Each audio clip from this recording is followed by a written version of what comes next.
अऊज़ु बिल्लाहि मिनश्शैतानिर्रजीम। बिस्मिल्लाहिर्रहमानिर्रहीम। अब वो आयत जो अक्सर लोगों को याद ही होती है, 100 में से 80% तक लोगों को ये आयत याद है। मिन्हा खलकनाकुम वफ़ीहा नुईदुकुम वमिन्हा नुखरिजुकुम तारतन उखरा। लेकिन अफसोस की बात यह है कि जनाजे के साथ चलने वालों में तादाद तो हज़ारों की होती है, कब्र पर मिट्टी डालने वालों की तादाद गिने चुने 20-25 लोगों की होती है। ये चीज़ चाहे हमारा रिश्तेदार गुज़रा हो तब भी ये हालत है, आपका रिश्तेदार गुज़रा हो तब भी ये हालत है। अब मय्यत को दफनाने का जो सिलसिला है वो एक रजिस्टर के अंदर जैसे हाज़री पुरते हैं ऐसा हो चुका है। जो जनाजे के साथ चला और नमाज जनाजा अदा करने के बाद पलटा, अल्लाह उसको एक पहाड़ के बराबर सवाब अता करता है। और वही शख्स जनाजे के साथ चला और मय्यत को कब्र में उतार कर पूरा करके निकला का उसको 2 पहाड़ के बराबर सवाब दिया। अब ये आपके हाथ में मेरे हाथ में कि 10 रुपये चाहिए जॉब पे जाने के लिए, ये कमाई चाहिए या ये कमाई चाहिए। बीवी को राज़ी करना 2 मिनट के लिए ये कमाई चाहिए कि रब को राज़ी कर ले तो सारे राज़ी हो जाएंगे, ये कमाई चाहिए। ये मेरे और आपके हाथ में।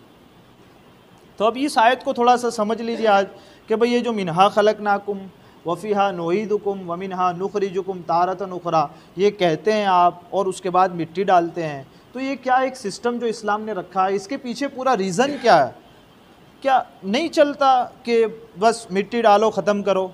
ये क्यों बोलना है? पहले मिट्टी ली तो फिर डालो, दूसरी बार मिट्टी लो का फिर अलग बोलना है, फिर तीसरी बार मिट्टी ली फिर अलग बोलना है। सारी तालीम है जुदा जुदा है, मिट्टी एक ही मर्तबा डाल रहा है, तालीम अलग अलग है। पहले का दूसरा लफ्ज़, दूसरी बार का दूसरा लफ्ज़, तीसरी बार का तीसरा लफ्ज़। पीछे रीज़न देखें, मिन्हा खलकनाकुम, अल्लाह तबारक व तआला इरशाद फरमाता है हमने इसी ज़मीन से लोगों तुम्हें पैदा किया। मिन्हा खलकनाकुम, इसी से हमने तुम्हें बनाया है। वफ़ीहा नुईदुकुम, तो जब तुम किसी मुर्दे के ऊपर मिट्टी डालो उसी वक्त सोचो, हाथ में मिट्टी ली उसे तो दफना रहे हैं, अब सोचना क्या मिन्हा खलकनाकुम, परवरदिगार आलम जो मिट्टी में इसको दफनाने के लिए डाल रहा हूँ इसी से मेरी भी तूने पैदाइश की है। तकब्बुर के जितने शोशे हैं उसी वक्त छूट जाएंगे, घमंड की जितनी भी निशानियां हैं सारी टूट जाएगी उस वक्त जब बंदे को दफनाते हुए तुम अपने हाथ में मिट्टी लेकर कहोगे मैं भी मौला इसी मिट्टी से बना हूं। मसला ये है कि मिट्टी डालते तब आए ना, ये चीज़ मिट्टी डालनी नहीं है ना। वक्त देखते हैं चलो जल्दी पूरू थाय तो हमें घेर जाइए।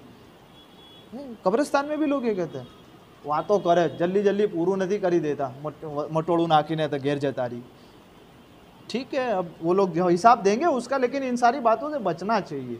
मतलब अब हमारी गैरत ऐसी मर चुकी है कि हमको कुछ पता ही नहीं होता कि कब्रिस्तान में जाके बोलना क्या है और बचना किस चीज़ से। मिन्हा खलकनाकुम, वो मिट्टी हाथ में लेकर कहो, याद करो, तसव्वुर करो, मौला आज तो मैं इसे दफनाने आया हूँ लेकिन मेरी अपनी हालत क्या है, कहा मैं भी इसी मिट्टी से बना हूँ। और दूसरा वफ़ीहा नुईदुकुम, और आज मैं इसे डाल रहा हूँ मिट्टी के अंदर, आज मैं इसे दफनाने के लिए आया हूं। जब दूसरी मर्तबा मिट्टी लेके डालने लगो वफ़ीहा नुईदुकुम, और हम फिर तुम्हें भी इसी में दाखिल करेंगे।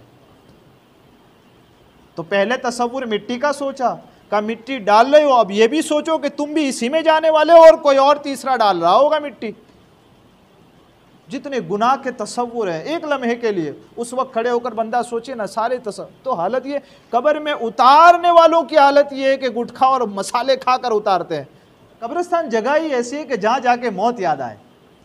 हुजूर सल्लल्लाहु ताला अलैहि वसल्लम की हदीस पाक का जो मफहूम है कब्रिस्तान के हवाले से क्या है, कब्रिस्तान को वीरान रखो। का ये क्यों है? का कब्रिस्तान इसलिए नहीं कि तुम्हें ज़िंदगी की याद दिलाए, कब्रिस्तान इसलिए कि तुम्हें मौत की याद आए उसको देखकर। आज हमारे कब्रिस्तान में चले जाओ तो पार्क लगता है, तब बगीचा लगता है एकदम, इसकी तो इजाज़त ही नहीं है। अब ये मसले हम बोलने लगे, 1400 वर्ष थी कोई मौलाना ने खबर ना पड़ी थी, आप पहला पैदा थया जाते हमने खबर पड़े। अब ये मसला बोले कहा हमने नहीं कोई मसला। हुजूर चलो अब मेरे साथ यूपी में चलो, कोई कब्रिस्तान आपको यूपी का नहीं मिलेगा बिहार में चलो, जिसके अंदर बड़े बड़े आलीशान दरख्त तो कुछ नहीं मिलता, वहाँ कब्रों पे चादरें तक नहीं मिलता, वहाँ जाओ तो तुम्हें एहसास हो इस चीज़ का, मुझे भी मर के यहाँ आना है। तो वो जब कब्रिस्तान में जाकर के भी अगर हमें मौत न याद आए तो कहाँ आएगी। और तीसरा, वमिनहा नुखरिजुकुम तारतन उखरा, और डालते वक्त, डालने के बाद भूल मत जाना जो किया है, जो तुम करतूत, जो काम करके आए हो, अंदर जाने के बाद वमिनहा नुखरिजुकुम, दोबारा हम तुम्हें पैदा करने वाले हिसाब के दिन के लिए। ये चीज़ का पहली बार में तुम्हें नहीं याद आया तो दूसरी बार में याद आ जाए, दूसरी बार में भी याद ना आए तो तीसरी बार में याद आ जाए। 3-3 मरतबा तंबी की जा रही और क़यामत का एक दिन याद दिलाया जा रहा है लोगों। माँ की पेट से लेकर के कब्र तक ये एक मकाम था जो तुमने गुजारा, अब जितने सारे मकामात आने वाले वो सारे के सारे रब के हुजूर खड़े होने के मकामात हैं। वो काम कर जाओ जिसमें तुम अपने रब के हुजूर खड़े होने के काबिल हो जाओ। ये चीज़ है मिना, ये इस्लाम का ये निज़ाम और सिस्टम है। अब बताओ, जिनके यहाँ कब्रों, जिनके यहाँ मुर्दों को जलाया जाता होगा, वहाँ कोई क़यामत का तसव्वुर होगा? वहाँ कोई खुदा का तसव्वुर होगा? हमारे यहाँ तो इतना अच्छा तसव्वुर है, इतना अच्छा तसव्वुर है कि मुर्दे के आखिर में बाल काटने तक का मना कर दिया गया, का तकलीफ़ नहीं हो, उसे ज़ोर से उठाने से मना कर दिया। तो इनके मज़हब अजीब किस्म के मज़हब है इनके, कि मरने के बाद सबसे ज़्यादा तकलीफ़ देते हैं वो, जिंदा रहते हैं तो कम तकलीफ देते हैं, मरने के बाद सबसे ज़्यादा तकलीफ देते हैं। अजीब मज़हब है इनका। इसी से लगता है कि ये मज़हब वाले ऐसे हैं कि जिनके अंदर इंसान के जिस्म की कोई अहमियत नहीं है।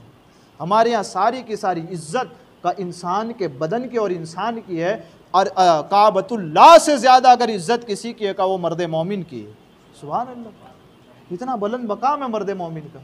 तो हमारे इस इज़्ज़त को भी हमको हिफाजत करनी है कि अल्लाह ने हमको ये इज़्ज़त दी है, तो इसकी हिफाजत के साथ हम रब की बारगाह में जाए कि मौला बेहतरीन तूने जो नेमत ज़िंदगी की मुझे अता फरमाई थी, मैंने उसे तेरी राह में खपाया और तुझे राज़ी करके आज तेरा सच्चा और अच्छा बंदा बन करके तेरी बारगाह में आया हूँ।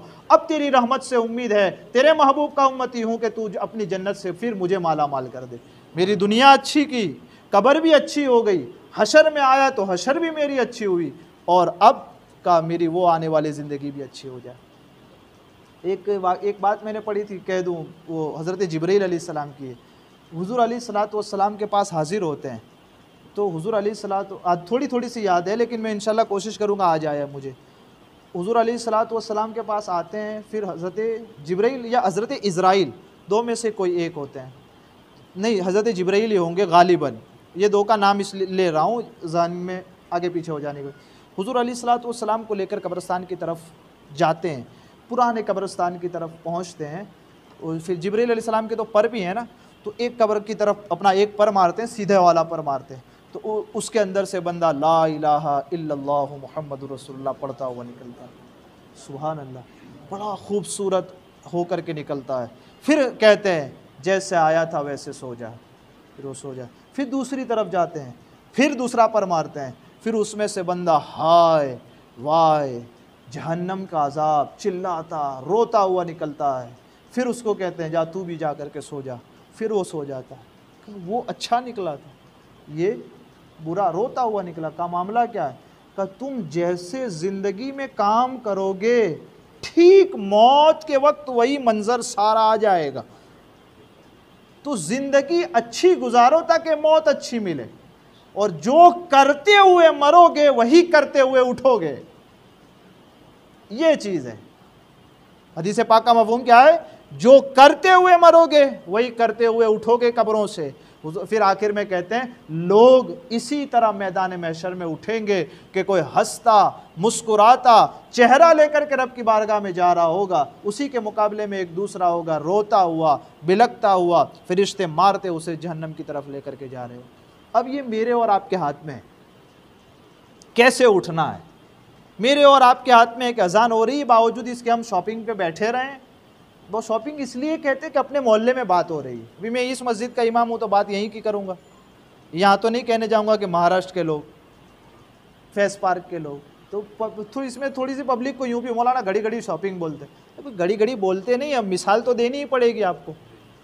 ये तो अब ये मेरे और आपके हाथ में कि अच्छा कहाँ रहना, बनना कैसा है। मुझे और आपको टीवी चल रहा है, अजान हुई, इसी को देखकर नमाज का टाइम बर्बाद करना है, या फ़ौरन उसको बंद करके मस्जिद में आके 10 मिनट के लिए अल्लाह तबारक व तआला को राज़ी करके वापस अपने काम की तरफ चले जाना। ये मेरे और आपके हाथ में, ठीक है। तो ये फ़ैसला मेरे और आपके हाथ में, तुझे शिकम भरना है कि दिल भरना है।